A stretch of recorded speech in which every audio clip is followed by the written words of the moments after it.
دعوت کر دی گھر میں، داماد کو نہیں بلایا. ایک داماد کی مینٹلٹی ہے، اس کو پتا چلا کہ سسر نے گھر پہ دعوت کی ہوئی ہے، وہ چلا گیا. ایسے ہی کہ مجھے پتا چلا آپ نے دعوت کی ہے، میں آ گیا ہوں. اب دوسرے کو پتا چلا تو وہ کہتا ہے کہ دیکھو ایک کو بلایا دوسرے کو نہیں بلایا. وضاحت لینے نہیں جاتا اپنے سسر سے، بلکہ ظلم کرتا ہے یا زیادتی کرتا ہے یا ایسا لڑتا ہے. دونوں داماد کے بارے میں آپ کیا فرماتے ہیں؟ ہاں، یہ ہے کہ جس کو جیسے کہ ایک داماد گیا گھر پہ تو اس کو اس نے زن رکھنا چاہیے کہ وہ گیا تو ٹھیک ہے، مطلب یعنی کہ کوئی بات نہیں، کوئی مطلب یعنی کہ وہی خود چلا گیا ہوگا یا کوئی دل مطلب بڑا کر کے اس نے زن کی صورت نکالے، اس کا پنگا نہ ڈالے. مگر یہ ہے بہت مشکل کہ داماد بغیر دعوت کے سسرال میں کھانے پہ چلا جائے فی زمانہ، تو بہت مشکل ہے. بلکہ وہ فون پر میرے کو خالی دعوت دے دلے، گھر پر بولنے نہیں آئے، اور بچے کو بھیج دیا اور دعوت بھجوا دی، خود بولنے نہیں آئے، میں نہیں جاتا. اگر خود جانے کا من ہے تو پھر ماں پسرا دیتی ہے، بعض اوقات کوئی طریقے سے دعوت دی. یہ کوئی طریقہ ہے کہ فون پہ دعوت دیتی داماد کو، داماد کا تو من ہوتا ہے. ابھی اس کا یہ قضیے کون چکائے گا یار؟ پھر بولتے ہیں کہ ہمارے اندر لڑائی ہوتی ہے، جھگڑے ہوتے ہیں، محبتیں نہیں ہیں، محبتیں ختم ہو گئی. تو بیوقوف کے سرداروں تم کو محبت کرنا کہاں آتی ہے کہ تمہارے گھر میں محبت ہوگی؟ ایسے ایسے مطلب یعنی کہ چھوٹے چھوٹے خالی مطلب پنگے ڈال دیتے اور وہ مطلب خامہ کا لڑائی اپنے سر پہ لے لیتے ہو.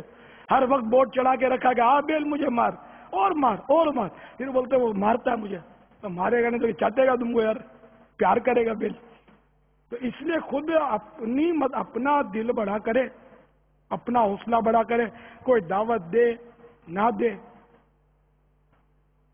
کوئی بات نہیں، دل بڑا رکھے.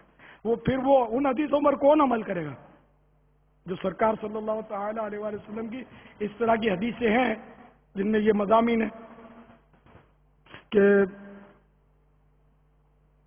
اللہ تعالی قیامت کے دن حساب بھی آسان دے گا اور جنت میں داخل کرے گا. کس کو؟ تو وہ جس میں یہ تین باتیں ہوں.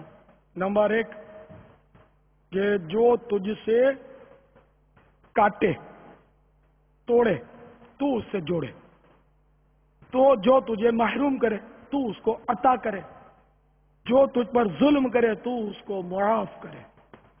یہ تینوں مدنی پھول اگر یہ ساس، سسر، بہو، داماد یہ آج تعویذ بنا کر لکھ کر اپنے گلے میں ڈال لیں یا فریم بنا کر اپنے گھر کے سامنے ایسی جگہ پر لگا دیں کہ ان کو نظر آتی رہے، انشاءاللہ گھر اپنے کا گہوارہ بن جائے گا. جنت چاہیے نا؟ یہ جنت پانے کے تین مدنی پھول. جو تجھ سے کاٹے، جس نے دعوت نہیں دی گویا تو اس نے تجھ سے کاٹا گویا تو اس سے جوڑے. جو تجھے محروم کرے، تجھے دعوت نہیں دی کوئی بات نہیں، جو تجھے محروم کرے تو اس کو عطا کرے. اس نے دعوت نہیں دی تھی کوئی بات نہیں، تو دعوت دے دے. اس نے تجھے سلام نہیں کیا تو سلام کر دے. اس نے تیری طبیعت نہیں پوچھی، اچھا تو پوچھ لے یار کیا ہوا اس میں. سب تجھے ہی پوچھے، ایسا کائے کو بنتا ہے کہ سب ماں بدولت کو سلام کرے، ماں بدولت کو سب مزاج پرسی کرے، ماں بدولت کو مان دے. تو بھی تو یار کچھ دے نا، تو مان دے. اگر ایک طرف سے زیادتی ہے بھی تو دوسرے فریق کو چاہیے کہ اس برائی کو تو جو سامنے والا فریق کر بھی رہا ہے تو اچھائی سے ٹالے، بھلائی سے ٹالے. اگر برائی کو برائی سے ٹالنے جائیں گے تو وہی پھر گھر ٹوٹے گا، ہنگامے کھڑے ہوں گے. کہ نجاست کو نجاست سے پاک نہیں کیا جا سکتا، بلکہ نجاست کو ذرا پانی سے ہی پاک کیا جائے گا. تو اس لیے وہ